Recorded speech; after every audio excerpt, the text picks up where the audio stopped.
You're a defective product since you can't give us grandchildren. Get divorced and get out. With those words, Linda waved her hands as if shooing away a bug. Tom, without addressing Linda's behavior, made no attempt to help me. Understood. I don't want to stay in this house any longer either, so I accept the divorce. I said, glaring at Linda. Tom looked surprised. Did he think I would cry and cling or apologize to Linda? Got it? Then leave now. You got a plague. I'll leave without you having to tell me twice. Then I gathered my belongings left in the yard and left the house. The year after divorcing Tom, I decided to send a letter to my former in-laws. A healthy baby boy was born. It included a photo of me with my beloved son and the words, "It was my way of revenge." The following month, I received a barrage of frantic calls from Tom on my smartphone. Seeing this, I couldn't help but smirk. My name is Ashley Martin, a working mom striving daily. My job is an illustrator, and thankfully, I receive plenty of work requests from various places. I want to be an artist when I grow up. I've said since I was little. My parents supported my dreams, always praising me. What a lovely drawing. Ashley, you'll definitely create art that everyone acknowledges. My dad always supported me the most. He was a children's book author, and I loved his gentle illustrations. I want to draw like Dad. I told him once, and he beamed with joy. Although my dream has slightly changed, I've achieved it and enjoy my days at work. Ashley, how's the progress on that project? It's on schedule. Looks like there won't be any issues until delivery. I met my husband Tom through work. He worked for a major company, and our initial connection was when they hired me to create illustrations for their website. I fell in love with your illustrations. Could we talk more about it? That was how he approached me. From there, our relationship deepened, and soon he confessed his feelings for me. I want to build a happy home with you, Ashley. Will you marry me? Following his proposal, I married Tom. I think we can overcome anything together with you. Tom said with a smile. Believing that I could have happy days with him, I chose to be with Tom. Once this is over, I think I'll take a short break. How about we go on a trip? Sounds good. I'll adjust the schedule. We like traveling and frequently go on trips together. Though we don't have children, I believe we've built a reasonably happy home. When I was working at home, the doorbell rang. Is it her again? I sighed and checked the visitor on the monitor. Sure enough, it was Linda. I sighed again and opened the front door. What's up, Linda? Just the usual check. Let me in quickly. She said, barging into the houses. Watching her back, I wondered if I could get any work done today as I reviewed my schedule in my head. Don't just stand there. Make some tea at least. You really aren't thoughtful. Yes, I'm sorry. Our house and my in-laws are within walking distance. That's probably why Linda shows up unannounced like this. Honestly, I don't want to let her in, but one time when I pretended not to be home, she used a spare key to let herself in. If you're home, let me in quickly. That time, I was lectured for hours and couldn't focus on my work. I've changed the locks before, but Tom keeps making spare keys and giving them to her, so it's only a temporary fix. This time, she was holding a spare key in her right hand, so she would have entered on her own if I hadn't come out. You're home all day, and you can't even manage the housework properly? Linda pointed at the laundry left out. Tom had changed out of these clothes before heading to work, and just left them there. Yes, I'm sorry. And you feeding Tom properly? Arguing back only makes the lectures last longer. Just saying, I'm sorry, will eventually bore her, and she'll leave. So I just endured this painful time. So, when are you going to let me hold my grandchild? At that, I couldn't help but look down. For years now, Linda has been pressuring me to have children soon. I want children too. But no matter how long I wait, they just haven't come. I wonder if you're infertile. I've been told by the doctor that there's nothing wrong. We started trying to conceive 6 months after getting married. But I never got pregnant, so I had tests done at the gynecologist. According to the results, there's nothing wrong with me. In fact, I was told I'm more likely to conceive. Are you sure that doctor is reliable? Well, whatever. Just don't bother Tom. I was irritated, but I tried not to show it. I see. Satisfied with my response, Linda finished her remaining criticisms of the housework and left early. I'm glad she left early this time. In the beginning, when we were newly married, Richard was there as a stopper, so it wasn't this bad. Don't cling to your son forever. Richard didn't approve of Linda's meddling in her son's marriage. In fact, he tried to stop Linda from making unannounced visits. Tom has his own family now. A parent should trust and watch over their child. It was because of Richard that Linda didn't come to our house unannounced or at all. But that changed when Richard passed away from illness. Remember, you should prioritize Ashley above all. A man who can't protect his wife shouldn't call himself a husband. Richard said this to Tom even as he was battling his illness. Of course, just like Dad should protect Mom, so it's wrong to leave her behind. I remember Tom responding that way to Richard. Not long after Richard passed away. That's when Linda's meddling started to spiral out of control. I'll talk to Tom, but it won't solve anything. It would be great if Tom could be a stopper, but he completely trusts Linda. When I've brought up Linda's behavior before, all he said was, "It's probably just for now." So Linda's unannounced visits continue. For the sake of my work, I have to do something about it. With that, I decided to finish up the remaining work I had left. Tom, I need to talk to you about Linda. I brought up Linda when Tom came home for dinner. At first, he listened kindly, asking, "What's up?" But as I continued, his smile turned into a wry one.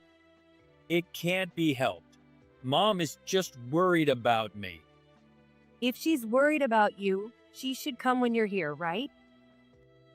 That's true. Well, I'll talk to her about it too. Tom said with a laugh, but he never really addressed the issue with Linda. Tom avoids conflict and can't speak strongly to anyone. Especially with Linda, no matter what is said or done, he just dismisses it with, "It can't be helped." At least don't give her the spare key. I can't work if she enters whenever she wants. But what if it's an emergency? It's better not to give it if it's misused. Even though I stated my case firmly, Tom was not convinced, just muttering, "Really?" It frustrates me, but I try to control myself. If these unannounced visits continue, I'll change the locks, and I won't give you the new key. Hey, that would be a problem. I won't be able to get into the house when I come back from work. I'll be inside, so I'll open the door when you come back. If you don't like that, either talk to Linda or take the spare key away. It was only after saying all this that Tom finally nodded. Okay. However, I don't really expect Tom to take action. It feels like it'll just end up being brushed off again. How can I make him understand? Just after murmuring this, my smartphone pinged with a notification. It was a message from my childhood friend Ryan Smith. How have you been, Ashley? If you're free, do you want to go out for drinks sometime? His considerate message slightly eased my irritation.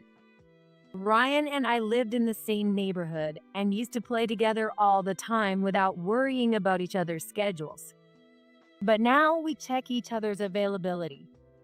And that makes me reflect somewhat deeply on how we've grown up. Of course, I'd love to. I also have something I'd like to discuss. He quickly responded to my reply. That's fine. But have you checked with Tom? Ryan and Tom interact through work and occasionally dine together. Thanks to that, Tom doesn't mind at all if I meet with Ryan. I know. I'll let you know the approved date. If you've got it sorted, then it's fine. I'd like to discuss Tom with Ryan if possible. But as a married woman meeting Ryan, who is single, just the two of us, I need to inform Tom properly. Ryan invited me for drinks. Is it okay if I go? Yeah, that's fine. I'll be eating out that day too, so just let me know the date and time later. Tom gave his permission easily. Grateful, I quickly contacted Ryan to arrange the schedule. So, what's this talk about? A few days later, we were at a familiar bar. This bar, run by a couple we know, is open like a diner, so Ryan and I wouldn't be alone. We often choose this spot to drink because of our acquaintance with the owners. Well, it's about Linda and Tom. I wanted to discuss Linda and Tom, and was looking for a male perspective on the situation. Honestly, she's different from my mom, so I don't know what to say. Ryan grew up in a single-parent home. He lives separately from his mom, but apparently keeps in touch regularly. My mom actually lets me live my life as long as I don't bother anyone else. Richard was kind of like that too. He used to keep Linda in check. Ryan mused again, If his wife is uncomfortable and his father told him so, Tom should really be stepping in. But, given his personality, should I talk to Tom? I pondered his words for a moment. Maybe Ryan could make Tom listen. That sounds good. I'd appreciate it. If that doesn't work, I'll have to resort to drastic measures. Right. Sometimes a little shock is necessary to get the point across. Well, I'll do my best to avoid that. Ryan said, sounding quite dependable. Then he changed the subject. Enough of the gloomy talk. Let's enjoy our drinks tonight. And I nodded in agreement. Sometime after going out with Ryan, it seemed Tom had finally said something to Linda, possibly because someone else pointed it out. What a cocky daughter-in-law. Poor Tom having someone like you as his wife. Linda began calling daily, stopping the unannounced visits. I used work as an excuse to ignore these calls, expecting her to give up eventually. Actually, my mom called me. I'll be going to her place this weekend. Oh, and Ashley, you don't need to come. All right, got it. Instead, Tom started being summoned to his parents' house. It could be as often as once a week, or at least 3 times a month. It was odd since previously it had just been Linda visiting, but since I was always told to stay home, I didn't mind. Well, if it keeps the peace, then it's fine. I thought, settling in for the long haul. However, an incident would happen that made me regret this arrangement. All right then, I'm off. Yeah, have a good one. I left for a business trip due to an event. Normally, Tom doesn't do much housework, but he can manage if he wants to. So I left the household matters to him, and I headed alone to the event venue in another region. It was tough, but fun. I thought, feeling tired but fulfilled as I returned home. What's this? However, that feeling quickly faded when I saw the state of our yard. Belongings were scattered messily across the yard, and all the items were mine, including work tools and keepsake items. Tom, what's all this? I called out to Tom, who I assumed was inside, almost shouting in my query. Can't you come in quietly? Must you be so loud? It wasn't Tom who answered, but Linda. Why is Linda here? Linda grinned when I was dazed. About the stuff in the yard. I threw them out. What? Linda did. Yes, I thought I'd throw out an unwanted daughter-in-law along with her stuff. I was stunned, not understanding what she meant. Then Tom peeked out from the back of the house. Tom, what's going on? Explain this. Well, that's... When I asked him, Tom avoided my gaze. As I was getting frustrated with his evasive attitude and about to ask again, Linda burst out laughing. Tell her, Tom, we don't need an infertile wife. Infertile? There's nothing wrong with me. Then why haven't you had children after 5 years of marriage? I wished I knew the answer to that myself. As I thought this, Linda presented a divorce form. We found a more suitable wife for Tom, so we don't need you anymore. The form already had Tom's section filled out. When I looked at Tom again, he awkwardly averted his eyes. A defective product that can't produce grandchildren should just get divorced and leave. Linda said dismissively, shooing me away with her hand. Tom did nothing to reprimand Linda or help me. Understood. I don't want to stay in this house anymore either, so I accept the divorce. I said, glaring at Linda. Tom looked surprised. Did he think I would cry and cling or apologize to Linda? If you understand, then leave quickly, you god of plague. I'll leave without being told twice. Then I gathered my belongings that had been left in the yard and left the house. Ryan, can you help me out a bit? What's up? Ryan came over as soon as I called. With his help, I moved my belongings. That woman had another man. It's definitely good that you got divorced. Linda was saying inside the house. I'll definitely show them. With that vow in my heart, Ryan was looking at me intently. Ashley, if it's okay with you. What? The year after I divorced Tom, I decided to send a letter to my former in-laws. A healthy baby boy was born. It included a photo of me with my beloved son and the words, "This was my way of getting revenge. Thank you for coming to me, my dear Oliver," I said, smiling at my son. And the next month, I received a number of calls from Tom on my phone. Smirking, I picked up the phone. What do you mean, son? Tom's voice sounded frantic. Laughing at his reaction, I left Oliver with my current husband and stepped aside. What do you mean? My precious son was born at the end of the year. But Ashley, you were infertile, right? That was just something Linda said unilaterally. I actually have a body likely to conceive. As I said this, noise erupted on the other end of the line. Well done. What?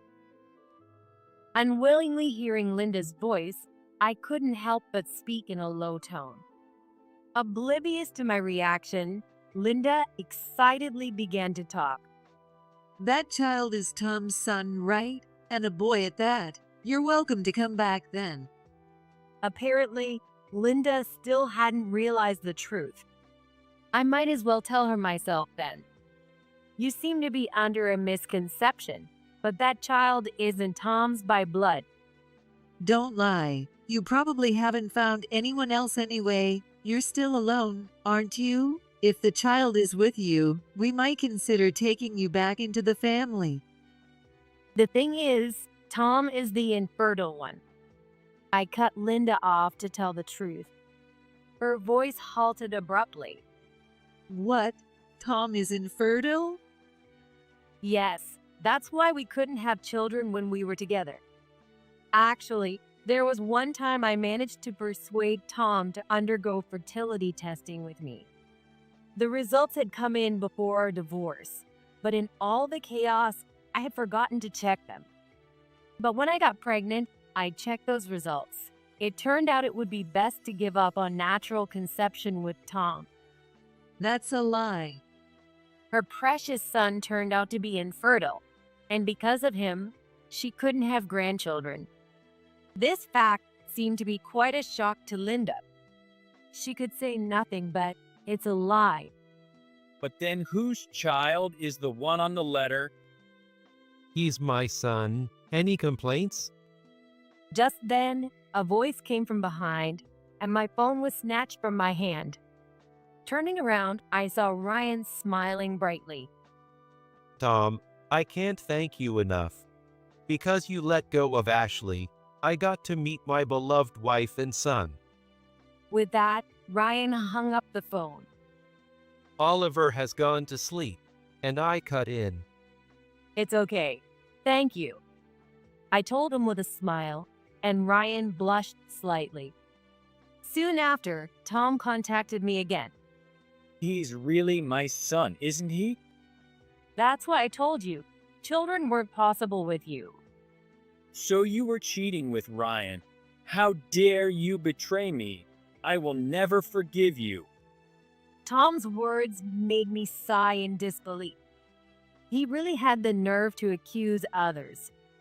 Wasn't it you who cheated? What? Yes, Tom had an affair. Linda, thinking her infertile daughter-in-law was the reason for the lack of grandchildren, went off the rails and decided a woman who had children before would be suitable. And so, she summoned Tom to the family home and set him up on a blind date. Why do you know about that? The woman from the blind date told me. This had happened right after I divorced Tom. A letter addressed to me had arrived at my parents' house, detailing the blind date. She seems to be the neighbor's single mother. Linda told her that her son had been abandoned by a terrible wife and introduced her to Tom. Tom took a liking to her at first sight and, pretending to visit his family home, went on multiple dates with her. Just when she was considering marriage, you and I divorced. Linda, happy to have me out of the way, told her the troublemaker was gone. Linda had carelessly spoken, making the blind date realize my existence. At the same time, the woman realized she had been deceived. There's no fault on her part. She was under the impression you were single. But you were different. You cheated on her while still married to me. Well, you cheated on me too. The matchmaker sincerely apologized, saying, "Even though I didn't know he was married, I'm really sorry. I was in a hurry to get a father for my child." I started seeing Ryan after we divorced. The day I left that house, Ryan confessed his feelings to me. I've always loved you, Ashley. He said, and though confused, I started dating Ryan. Soon after, we were blessed with Oliver, and we got married. I'm not like you. I don't cause trouble for others. How would you know that for sure? Then you should check into it. Maybe we should take it to court? This sudden mention of court made Tom fall silent. Hold on. Why court? Because I'm going to sue you for damages for the affair. If you think I've been unfaithful, why don't you sue me? With that, Tom cursed and hung up the phone. Such a selfish man. Then I heard Oliver crying, and I put down my phone to go to him. "Oh, Ryan, thank you." I'm his dad. It's the least I can do.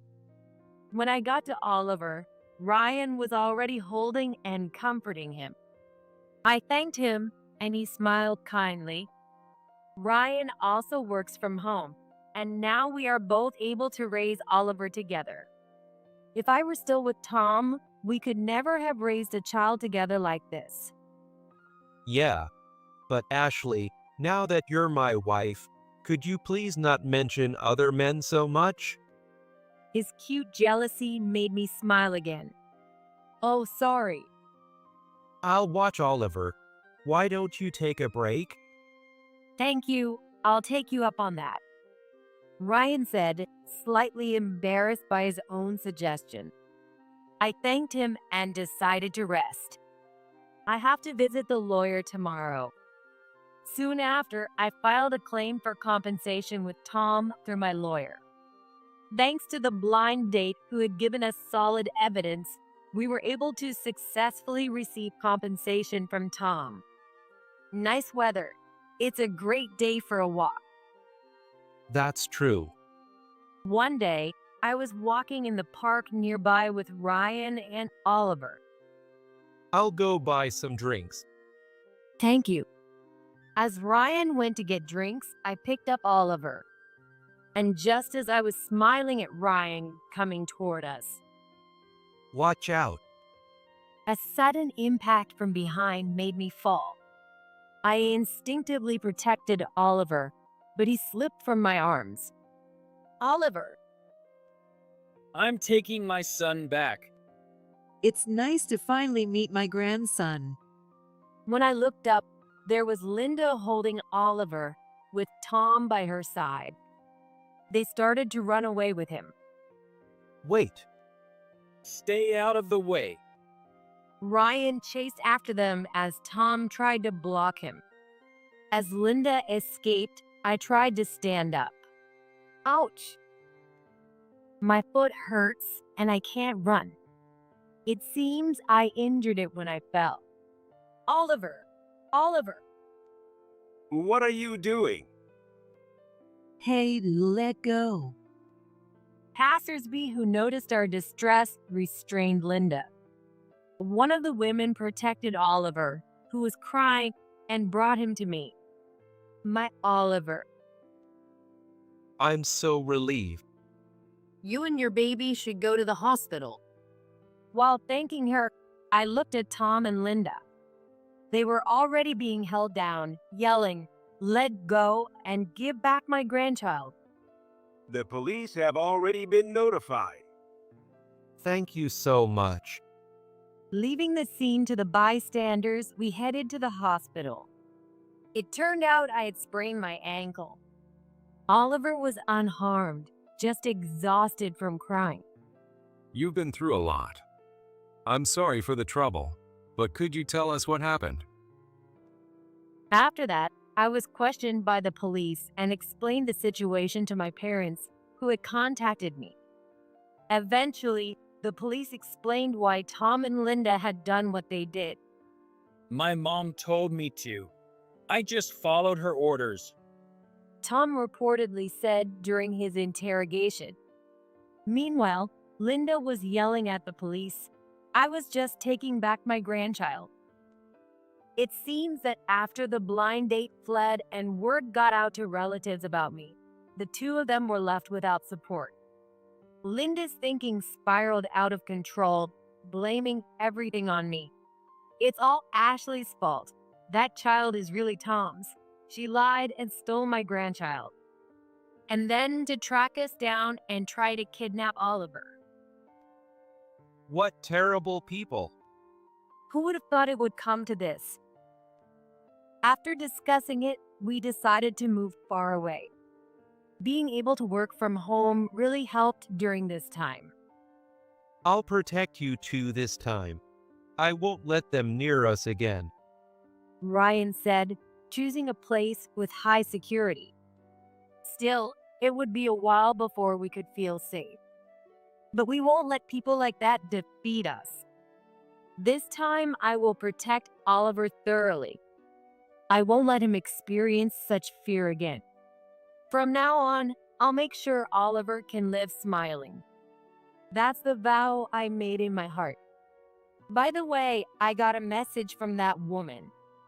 I've been in occasional contact with the blind date. I helped her escape from Tom as a way to thank her for giving us the evidence of the affair. She apologized for causing trouble because she had to flee.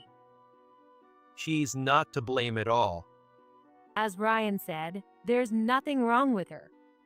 In fact, she apologized more than necessary, saying she had hurt me by having an affair. I plan to tell her about Tom and then cut off contact. That's a good idea. It's better for both of you to forget and be free. I nodded in agreement with Ryan's words. Later, I learned that Tom and Linda were arrested for attempted kidnapping. As a result, Tom was fired from his job. Even if they're free, they can't chase after us anymore. Tom had already lost his savings paying me a settlement for the divorce. In order to find us, they went into debt and hired a detective. It seems they borrowed money from shady places. They're probably waiting for Tom and Linda to show up now. If that's the case, they won't be able to reach us here. We are currently overseas. We chose to move away from the US just to be safe.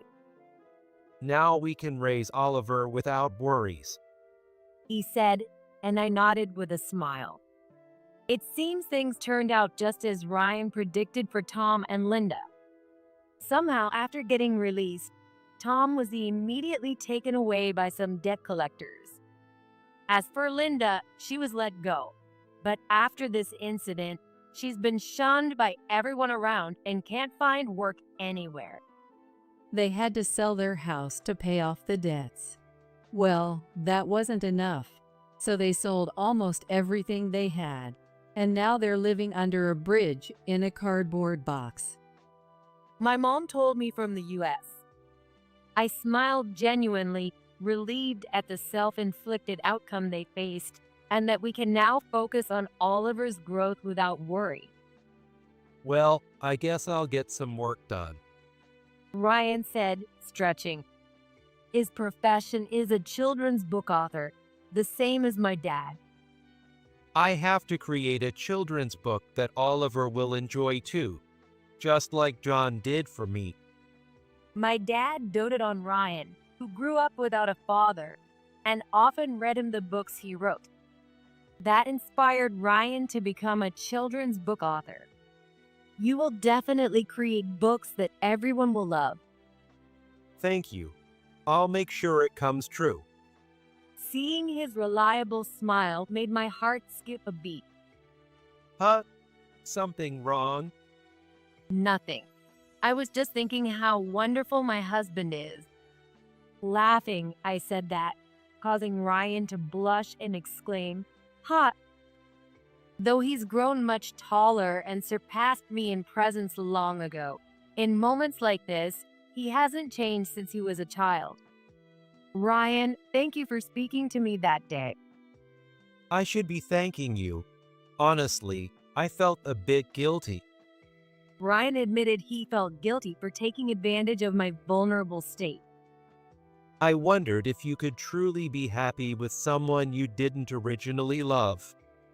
Well, if you're looking for a symbol of happiness, he's right here, I said, lifting Oliver, who giggled joyfully. Ryan smiled happily at the sight. Years later, Grandpa, Grandma. Long time no see, Oliver. You've grown again.